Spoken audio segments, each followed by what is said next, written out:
It's time now for the Casey Ingram Show on WSTU. The opinions expressed are those of the program host and guest and not necessarily those of WSTU. WSTU does not endorse products that may be mentioned. Any reproduction or retransmission of this broadcast is strictly prohibited without written consent of WSTU. It's time to call in with your questions and comments at 220-9788, 220-WSTU. And now, here's Casey Ingram. The Casey Ingram Show is sponsored in part by Meridian Marina and Yacht Club in Palm City.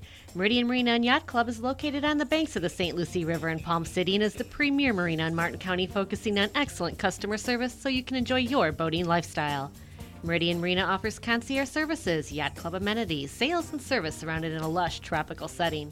Meridian Marina is the largest marina in Martin County on 11 3/4 acres with a 62,000 square foot indoor storage facility that can accommodate up to 300 boats. Meridian Marina is not just a place to store your boat. When you become a member of Meridian Marina and Yacht Club, you can enjoy events such as trips to the Bahamas, snorkeling adventures, marina parties, and more.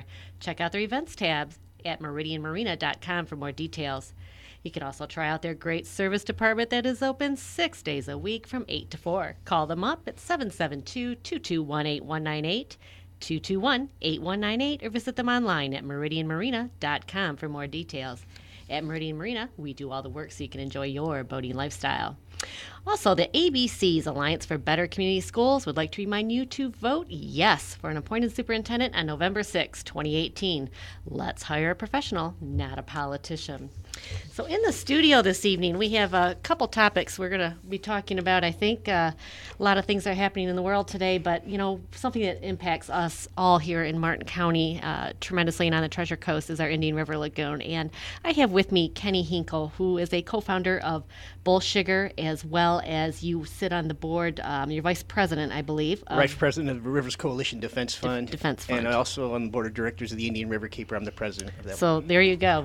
Very heavily involved and always has been as long as I've known Kenny, which goes back 2013 up to D.C. and always advocating for the river. So Kenny, tell us a little bit about, those are three different organizations that you belong, and you're obviously heavily involved in each one. What's the differences, and they all have a common goal?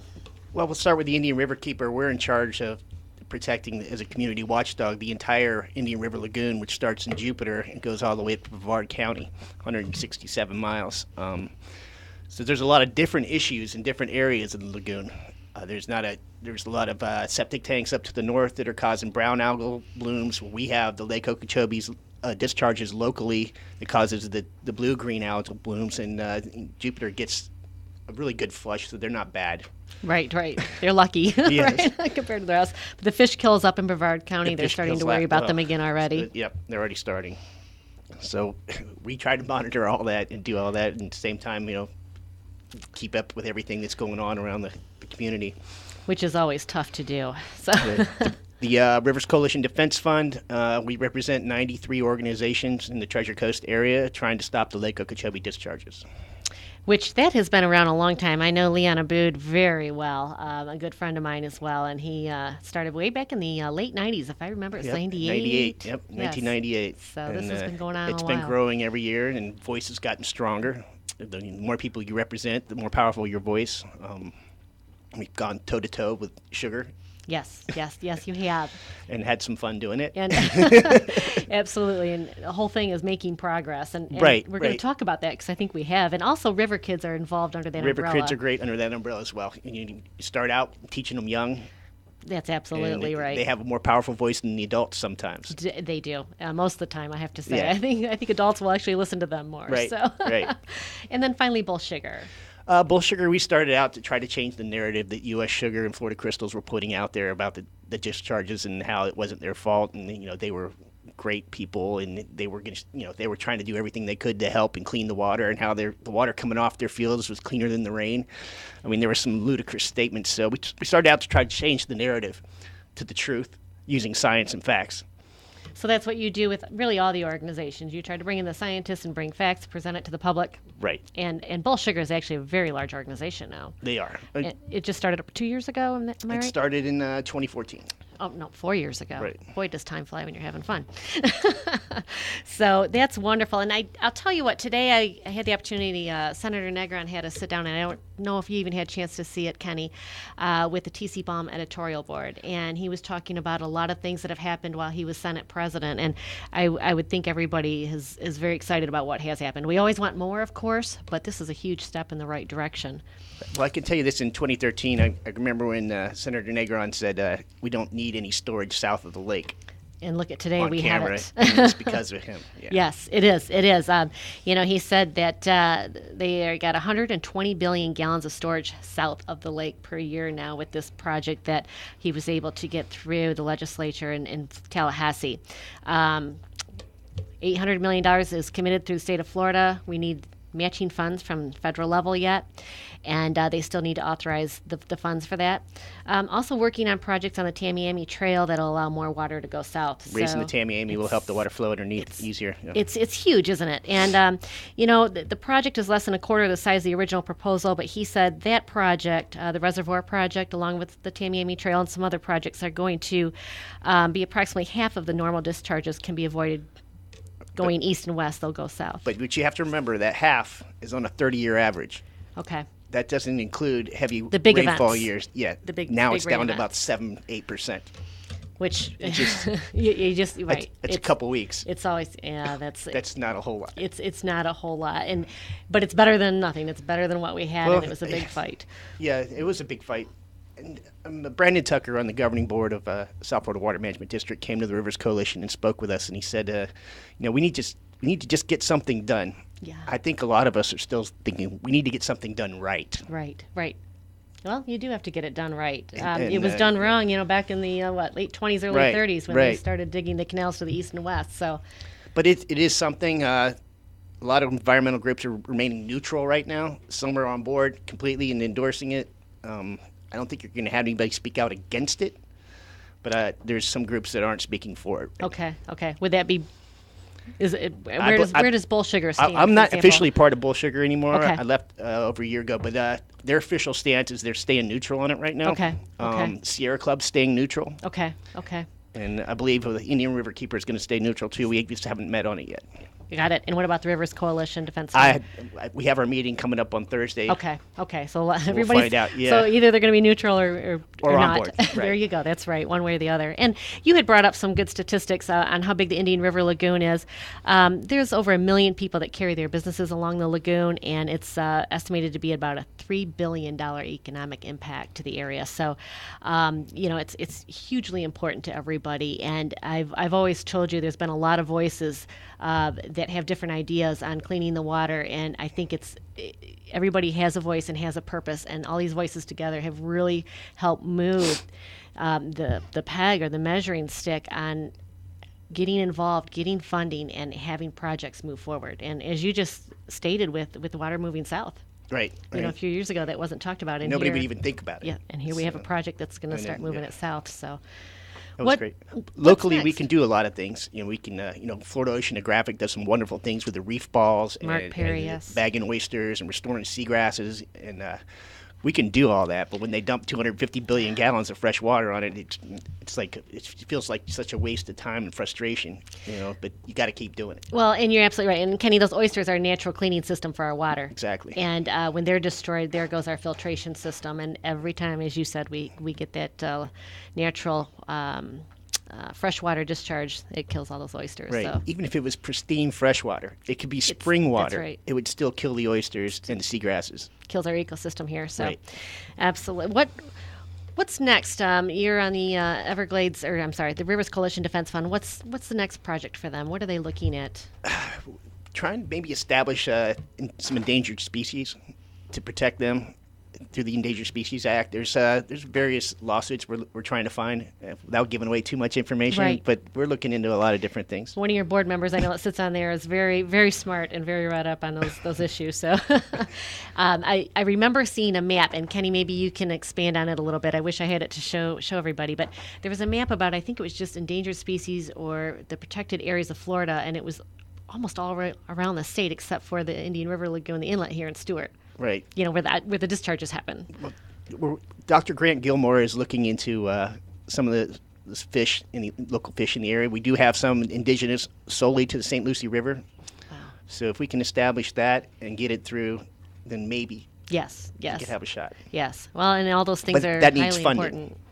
And that always comes back to that Right. question, the funding. So, so that's very good. And Kenny, I told you if we'd had time, and I wanted to touch base on it even more importantly now after today and the events of today. You used to be in the military police.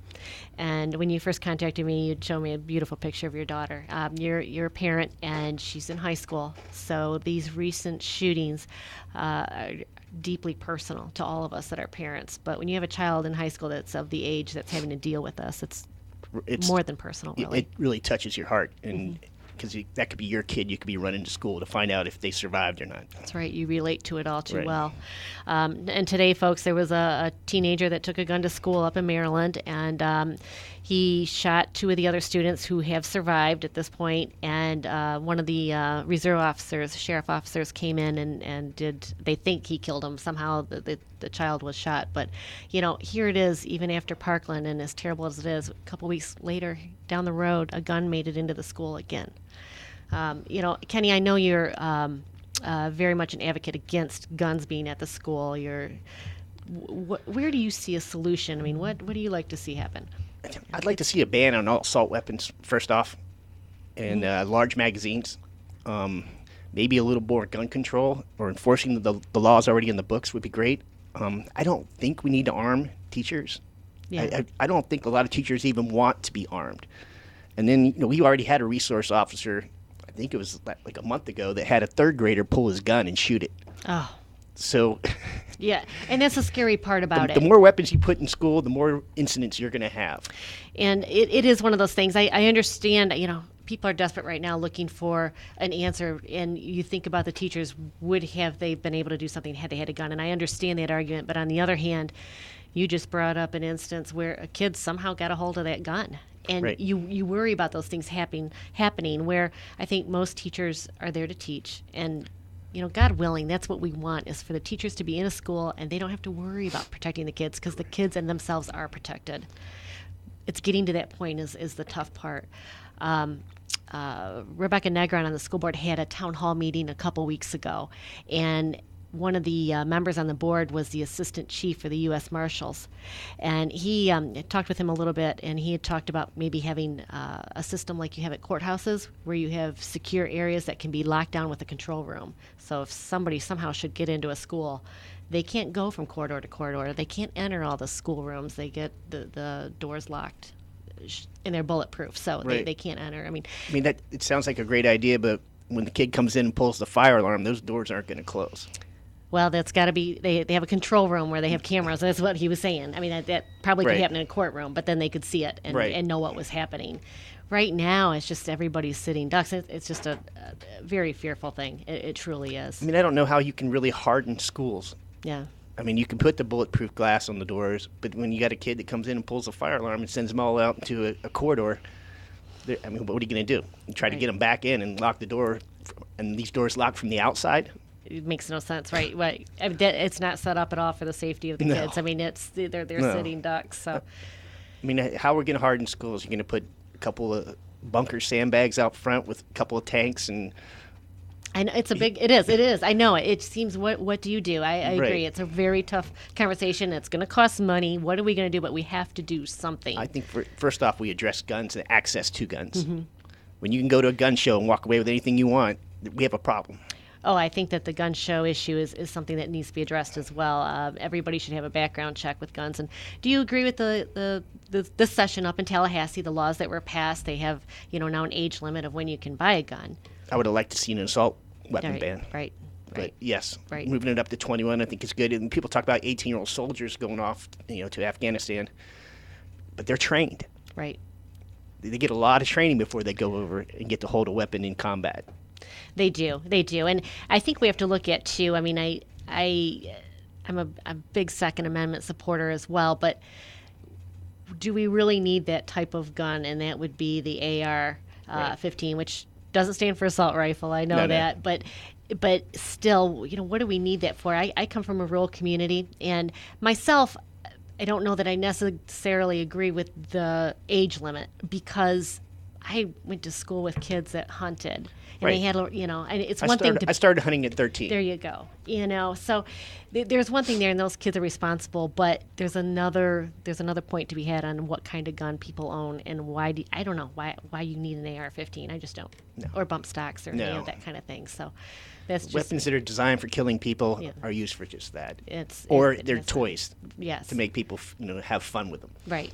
So But less fun. Maybe we could have them at ranges. You can go shoot them at a range and leave them there. leave them there, and then you still have access to Yeah, it you can go without shoot it anytime you want. being able to go to a church or Right. a school or what have you. That's happened. How's your daughter doing with all this? She's at an age where she's very aware of what's going on, and she probably feels a bit vulnerable. She does. Her classmates have all been talking about it, and there's some fear Yeah. there, but they're talking about it. The schools, or the teachers are talking about it with them, and what they would do and how would they do it, and so there's a lot of preparation, and but it's still have that in the back of your mind when you're just trying to go to high school. And it is, Kenny. It's tough, and I look at it too. It's these guns are out there already. It's very tough. I don't know what we're going to do as a country, even if you were to outlaw them. How do you get rid of them all? How do you control that? I mean, laws are already obviously being broken, so we can't even keep drugs out of our country either. Well, maybe we need to look to Australia and see what they've been doing. They've been very successful, and maybe keeping guns out. right, and they haven't had any mass murders in a long time since they started it. So maybe we could look to them. Reagan banned assault rifles. Right. Right. And it was taken away in 2004. It expired in 2004. Okay. And then we started having these assault weapon mass shootings after that. Okay. All right. And it's possible, too, we have to look at other issues such as the mental health issues. Mental health is crucial. It truly is. And, Congressman Mast brought up, could video games be part of it? It's something you and I didn't grow up with. We had video games, but they were not as gory as they are today. And kids, you get removed of reality. I played video games, but I think when you're not mentally stable, perhaps I could see where it could disassociate actually killing somebody in a video game. Yeah. It's a conversation to be But had. I don't know what the I think it answer still is. comes back to mental health issues. Though. Yes, I agree. They need to be addressed much greater than what they are. It's a lesson to be learned at Parkland. That boy told everybody he was going to do this, and many Right. people had turned him in and said, "There's a problem here," and Right. somehow he just kept slipping through from the top down. And I hate to say it's a lesson to be learned because it's with lives and it's with the blood of our children, and Right. that's the tough part about it. Well, there's the older guy in Vegas that had no history of mental issues. Right. How do you track him down? Right. So, I know it. It's one of those things. I mean, we can talk about this the whole half hour, and it's tough to come up with a solution, but it's a conversation that needs to be had. We have to do something. I'm with you, especially in our schools. We have to make sure our students and our teachers are safe. And if a teacher, I was at that forum. There was actually a teacher that came up and he said, "I wish I had a gun," because he talked about I think it was the gym teacher, it was Mr. Feiss. He was 34, and he was trying to protect the students, and he got killed. He said if he would have had a gun, maybe it would have helped. And, I'm sitting there thinking, I really don't want my child going to a class where there's a gun in there, but it's how do I sit here and tell this teacher, well, it's too bad for you? Right. He's got to protect his life, too. We've got to be doing something where our teachers and our students aren't looking for that as a solution. They know they're safe. Right. I agree totally. The arming of teachers just scares me. I mean, we had guys in the Army that lost weapons out in the field. Right. And now you're going to have an untrained Right. teacher whose primary thing is to teach. Right. And might leave a gun behind that the kid could get a hold of, or leave it in a drawer, or drop it on the bathroom floor. Yes. You don't know what happens. And the other question I have with it is, they may have a certificate to hold a gun and be a concealed weapon permit holder, what have you, but is there going to be some kind of guideline that they have to go out and practice so many times a day? Because to hold a permit, you don't have to. Where a sheriff's officer, somebody who's trained, or in the military, you're constantly out practicing and using your gun. So, I mean, you know how to use that gun when the time comes. It's not... There's no target practice required for a concealed weapons permit. No, there isn't. No. There isn't. So all of a sudden you can carry that, and let's hope to heck you know how to shoot it when the time comes. Then you Right. shoot it, don't lose it and all this. I So mean, don't hit stray kids. Right. I mean, it's Not the one you're trying to hit. It's the conversation that needs to be had. So, But other than that, Kenny, you wanted to talk about both of those issues, the water and the gun issues. But where do you see, with the gun issues, we've made some laws here in Florida. As you probably know, the NRA is suing the state already. Of course. The day of that they were signed. And that was Governor Scott, who's very supportive of the NRA. What do you see happening on a national level? And I'll ask you straight out, do you support Brian Miast with his statement, let's ban those AR-15s? I think that was great. I think that took a lot of courage. I think a lot of his constituents are really upset about it. A lot of the really strong Second Amendment people that think they should own rocket launchers and right. all the Well, other where do you stuff. draw the line? I mean, you say Right. that, but where do you draw the line on weapons? And I agree that we need to protect our Second Amendment, but to what extent? Is it that everybody should have a rocket launcher? Is it Well, everybody should have a tank in their backyard? I mean, at what point do you say this type of Well, the Second weapon Amendment is was too actually much? written to protect yourself against tyrannical government. Right, that's right. I don't think even an AR-15 is going to stop a B-52. Right. I mean, that's the whole point. You Or- know, where or an do you draw Abrams that tank. line? That's right. That's So- right. So should everybody? So let's ever be- just cut you back a don't. little bit on what we need personally. Right, If you want, right. we're talking about personal defense. You wouldn't even want to shoot up an AR on an intruder in your Right. house because it would go through the walls, possibly kill your kids, possibly kill your neighbors. Yes. It's a serious weapon. Yeah, it is. It's a very serious weapon. So I agree. There needs to be a line that's drawn, and hopefully we look at that. So That would be great. we'll circle back here with the Rivers Coalition Defense Fund. What can folks do to help out with that? You're looking for donations. You have fundraisers. Yes, we what's can going always on? take donations. Okay. Rivers Coalition Defense Fund or Rivers Coalition, it's on Facebook. RiversCoalition.org is on the website. Also, the Indian River Keeper, we can use money as well. Yes, absolutely. Marty we Baum. have a very small budget, You're right. and we don't get a lot of funds coming in. Right. So it's Indian River Keeper. Please donate to that, whatever you can. Both of these are 501c3s, so Yes, they're tax write-off. deductible. Correct. Absolutely. And very important. And I will say with the Rivers Coalition, you said you're looking at maybe some regulations that'll help protected species of fish. There was a lawsuit, I think it was back in 2010 already, that they had started up. It was just, they're always out there trying to look out for the best of the Indian River Lagoon and trying to come up with something with some teeth in it Exactly. Yeah. that we can really protect and maybe pass some laws to protect it. So Rivers Coalition meeting is Thursday at 11 in downtown Stewart. is that every At month? City Hall. Once a month? Once a month. It's this coming Thursday. Okay, this coming Thursday, 11 o'clock. And does it get televised? It is. It's live streamed. Okay. And then we also have March for Our Lives in downtown Stewart, Okay. Saturday. Saturday. 10 all a.m. right, Saturday, 10 a.m. Thank you very much, Kenny Hinkle, Vice President of the Rivers Coalition Defense Fund, co-founder of Bullsugar, and you sit on the board at the Indian River Keeper. That's Did I correct. miss something? Nope, that was wonderful. Thanks for Thank stopping you. in the studio. Thank you.